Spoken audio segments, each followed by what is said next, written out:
But if you keep doing it, it can turn to demonic oppression. Well, you know my story, right? I went to backsliding state, right? I went to my backsliding state, and I remember, I think I backslid it, and I was watching Corn when I was on my backsliding state. I went to a backsliding state because I was going through a lot. Lost my car, and I went through a whole thing, right? And you know, and I remember I went through deep depression, and I stopped. So I backslid, end up backsliding, right? And I remember I caught myself, watching Corn. I was weeping the Lord, crying and all that stuff. And I started coughing some stuff out. That's because I opened the door.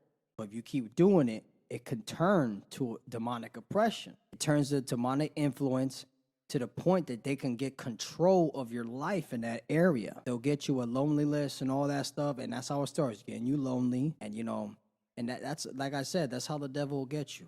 But I'm saying that's a perfect example that even though, because I've seen people, they've become born again, but you catch yourself still getting delivered from certain darknesses, certain demonic spirits.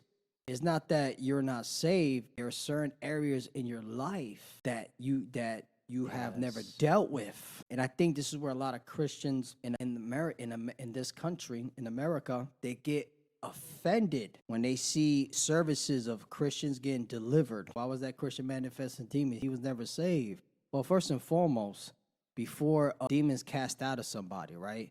That person has to receive Christ regardless. You have to receive Christ. It's a resurrection. It brings the dead into life in the spirit. People forget you can't cast a demon out of somebody who does not want to commit their life to Christ. That's a fact, and that's how the spiritual world, the true spiritual world works. If you look at it, demons have legal authority over you. They have a legal authority. There are certain areas in your life that the devil has legal rights over your life. It's like you could be born again, but if you say you're still struggling with pride, pride can eventually open doors to demons.